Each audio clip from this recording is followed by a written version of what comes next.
So this is a very exciting new chapter for me and also for my company.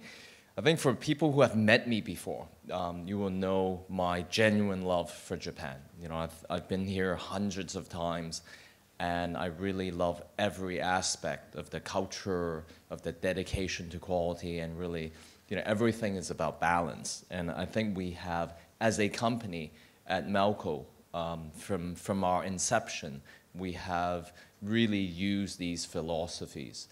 Our vision is very simple, has always been to create a authentically 21st century IR.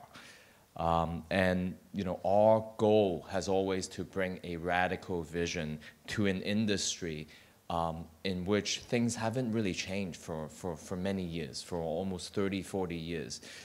And our goal is, you know, to continue to challenge ourselves. We love the challenge of creating something exciting, something fun, and something new for, you know, the different cities that we're lucky enough to be in.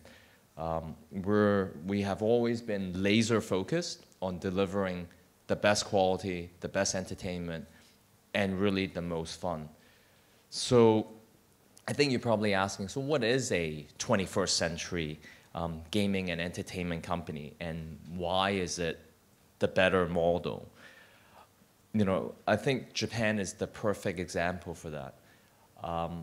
You know, it's always been, in my mind, you know, from the 80s when I first came here, it's always been the coolest, most cutting-edge country in the world.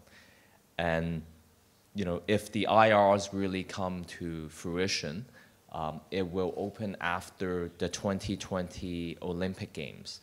And at that point in time, again, Japan will be introducing the world to a whole new landscape. And so whatever IR is built in, you know, in Japan, in the various cities and prefectures, they will need to continue to showcase how great and how technologically advanced the country is, you know, to really do justice to the environment.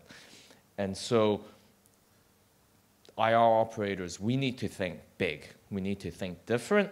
And again, we need to deliver more. And when I look at what a 21st century you know, IR company is, there are 6 key points, really. And you know, the first one is extraordinary architecture and design. And I think the prime example of that, and we have done that in our track record and history, is what we've done with City of Dreams in Macau. We are unveiling the Morpheus Tower, which is the final phase in the next few months. We are incredibly excited about this project because the Morpheus takes sophistication and advanced building to a whole new level.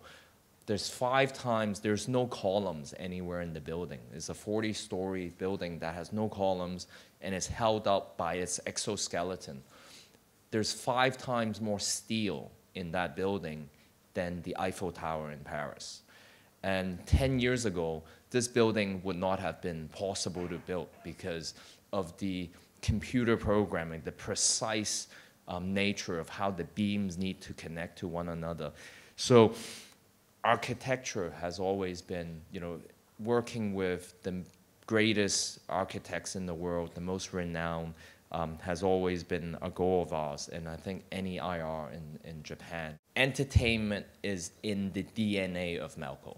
You know, we've always, you know, internally said entertainment to us is as important as any element of our resorts. And we've been very proud and lucky to have delivered some of the greatest entertainment and attractions in our resorts, be it in Macau, Manila, and in the future, Cyprus. Take the House of Dancing Water show, for example. It is, you know, arguably the best show, water-based show in the whole world. It's the, you know, we spent $300 million on it, the most expensive show. But at the same time, people really love it. And it's 7 years old, but we've welcomed over 5 million visitors to Macau to see the show. and yet it's still full on a nightly basis because of how engaging and innovative it is. You know, the technology that went into putting that show together was really unparalleled. We really had parts from all continents of the world. And at the same time, you know, in some of the pictures earlier on, we have other attractions for, you know, our philosophy is to cater to all aspects of the market. So for families, for adults, so be it the coolest nightclubs in both Macau and Manila, the greatest kids attractions. You know, we've worked with the greatest entertainment IP brands, Warner Brothers, DreamWorks. Those are all of our partners in terms of delivering world-class, world-first entertainment and attraction. And the third point for a 21st century integrated resort company is really, you know, the rise of luxury and services. And for us as a company, that is really predicated on our belief that of the Japanese dedication to quality and the type of service, the service culture that we see in Japan. We're very, very proud to have the most Forbes 5-star hotels in Macau, and we also have the most Michelin star restaurants in Macau. And so these are distinctions and honor that we are very proud of, and really drives all of our colleagues, our 20,000 plus colleagues, you know, globally. And the fourth point is, you know, really the use of technology. You know, this new generation focuses on technology. And of course, we strive to use technology to deliver the best seamless guest experiences. But at the same time, we're the first gaming company to use technology to develop what we call Melguard. And Ako-san later on will introduce more of it. But what Melguard is the first biometric intelligence system that is catered for responsible gaming. So it uses facial recognition, fingerprint technology, so that we can, you know, instantly detect if certain people shouldn't be within the IRs and integrated resort. So we're very excited about that. We created this, we invented and created this internally. It's in our offices right now upstairs. And I'll leave that for Ako-san to talk about it more in detail later on. And the fifth point of what's important for a 21st century company is collaboration. You know, I think we are in an age where it's inclusiveness, you know, people working together. And Melco as a company was built upon that. You know, Melco was founded as a partnership in Macau between myself and an Australian company. In Manila, we work with the largest conglomerate there. And in the same case in Cyprus as well. So as a company, we've always had a great track record and a great relationship of working with local partners, because we feel that is extremely important.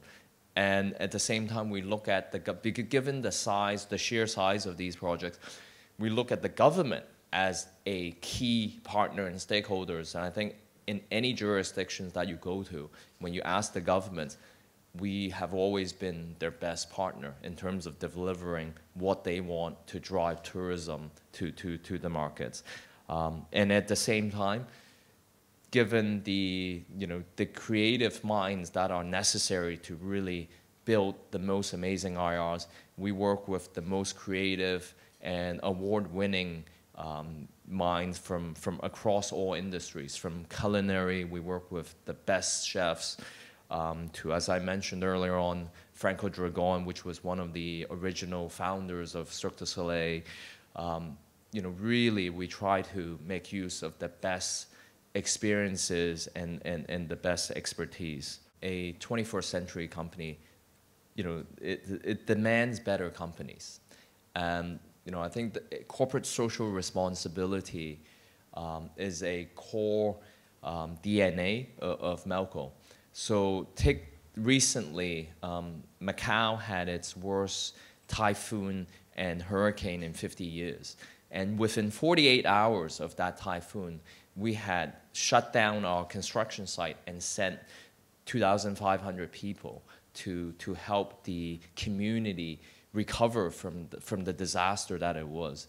And again, we took a leadership role in that effort that motivated other corporations and our competitors to do that. Because when we are involved in a community, we're a big part of it. You know, we have a lot of colleagues, and the colleagues also have families, and their families is part of our family. And so this is how we, you know, this is how we have, you know, always thought of, you know, in terms of sustainability and our corporate responsibility. And, you know, going to why we're really here today, we're unveiling our Kimono Roboto exhibition.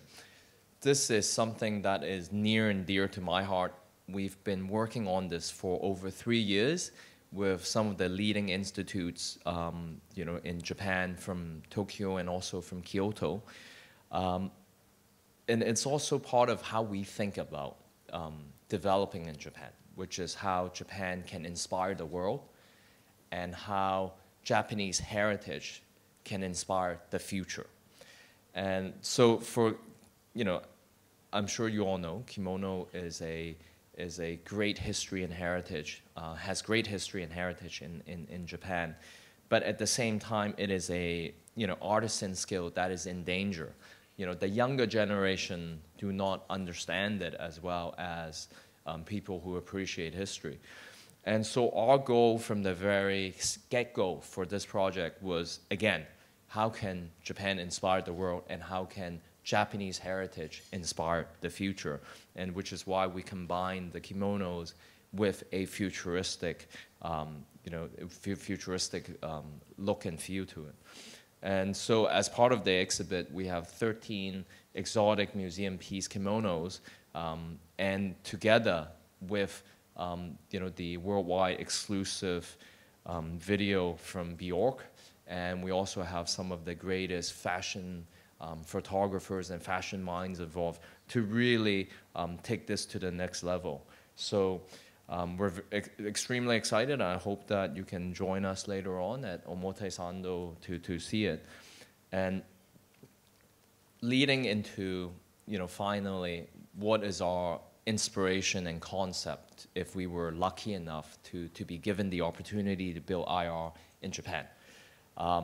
Like I said, for Kimono Roboto, it's really drawing on the concept that, you know, the heritage inspires the future. How do we respect history and heritage, but at the same time look to the future, and how, you know, Japan can, you know, continue to be on the cutting edge of technology in the future.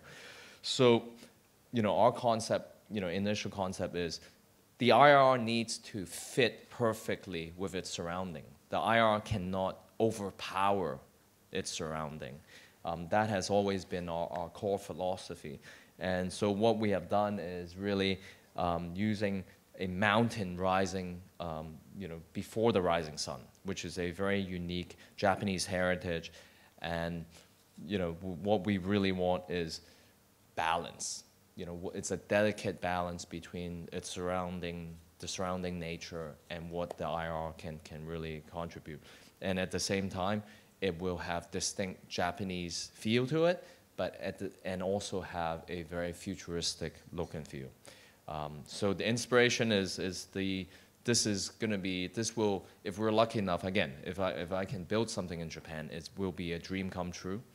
And it will also fulfill my dream of creating the future for integrated resorts, the future of entertainment. And so we're calling our concept the city of the future. And in order to deliver and bring the city of the future to fruition, we have been very proud to assemble a uniquely Japanese team. It holds a very special place in my heart because when I was 5 years old, the first place that my parents took me outside of Hong Kong was Tokyo. I still remember flying here on JAL and flying back to Hong Kong on Pan Am. So, Pan Am doesn't even exist anymore. And since then, I've come here over 200-300 times, and not just to Tokyo or Osaka or the major cities, but I've been to, cities like Takamatsu, all the way from Okinawa to Sapporo. And, it's such a country with rich heritage and history. There's so much to admire about it. And what has always drawn me when I come here is I've always looked at Japan as really what the future looks like. And so that has always stuck with me from the age of 5.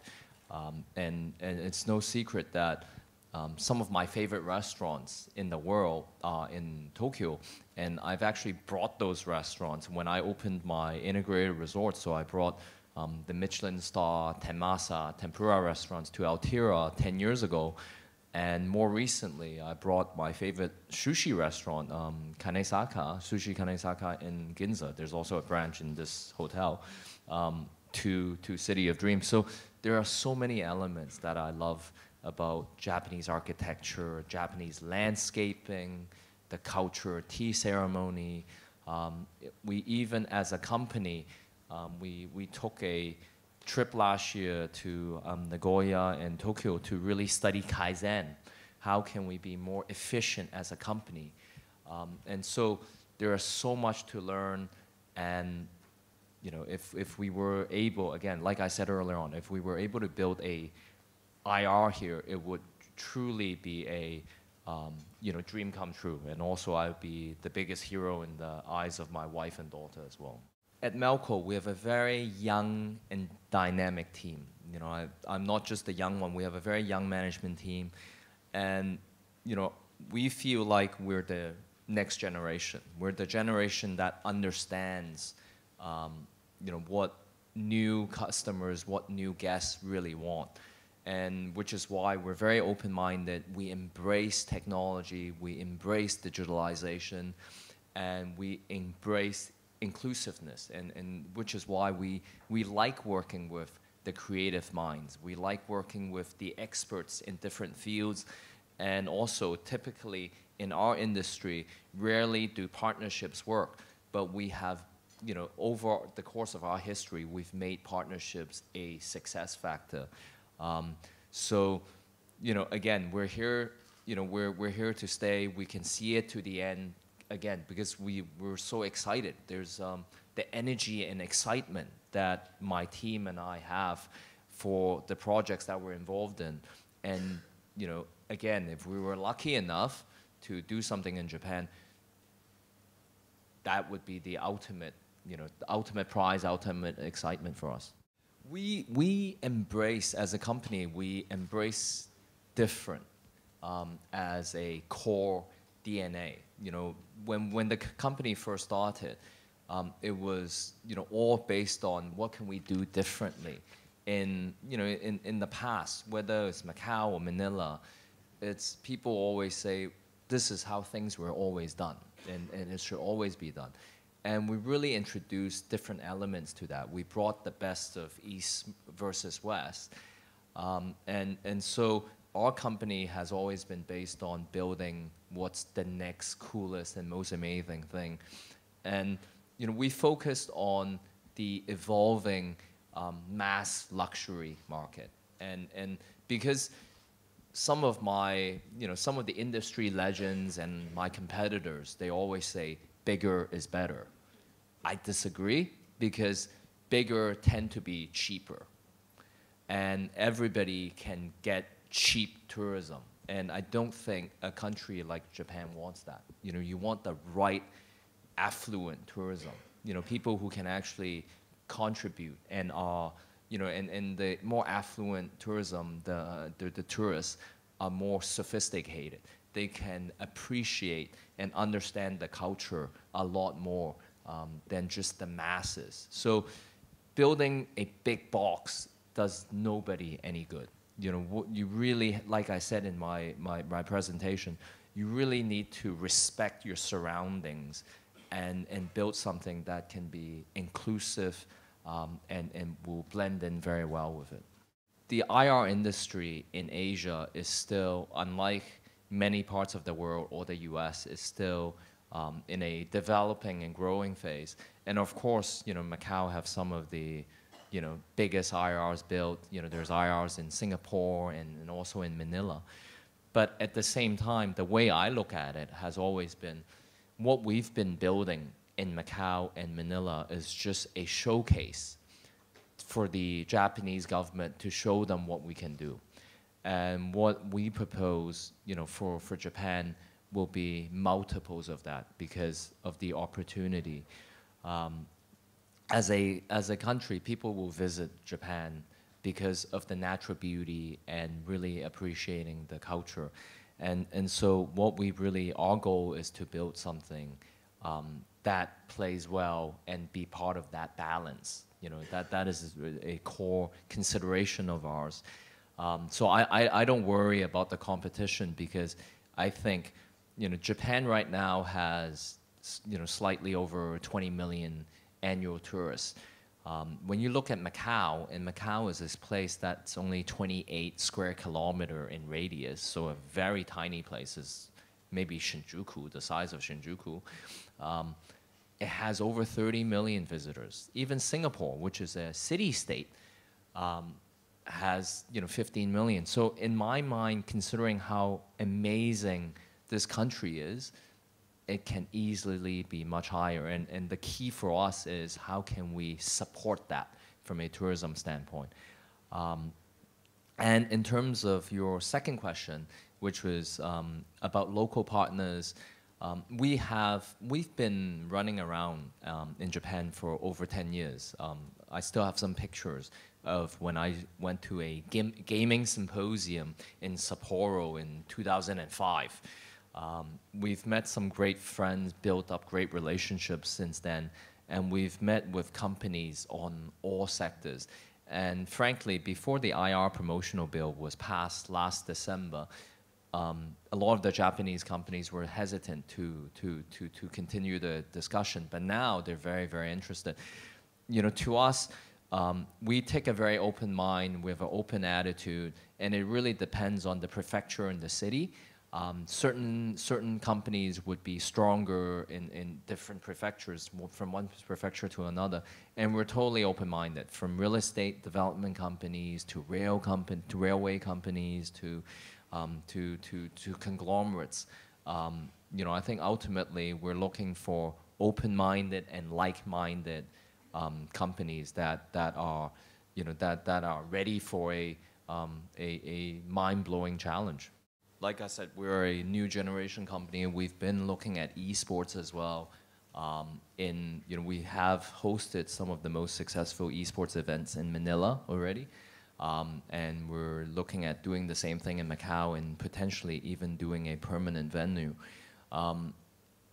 Esports is very well developed in Japan as it is in other parts of Asia, and very gaining popularity. So we would be interested as a first step to get into the market to understand it further.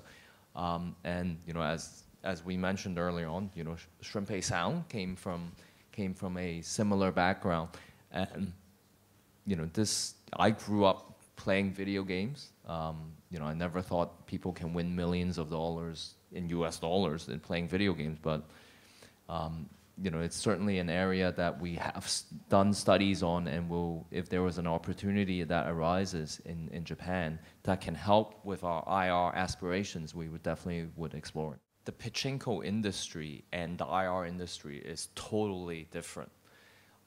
It can't be, pachinko and IR is, again, because I know you didn't hear, pachinko and IR is totally different because, ultimately, for an IR, and especially if you look at a major urban city like Osaka or Yokohama, and as a company, if you look at the buildings that we've built in Macau, Manila, or even Cyprus, we always want to build the best and most iconic building.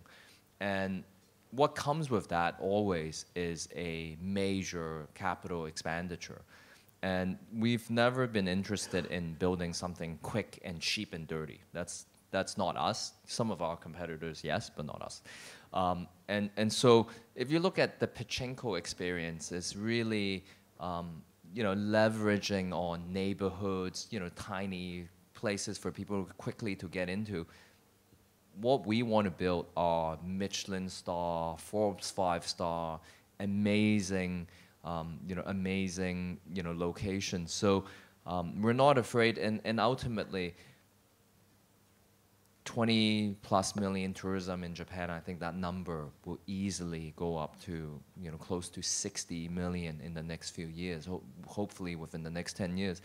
And what a IR can do is to deliver the facilities, the rooms, and the entertainment to attractions so that people can spend time there, but at the same time really appreciate what visiting the country is all about. So again, I think the pachinko industry and the IR industry is totally different, could not be more different, and so I'm very confident about IRs in this country.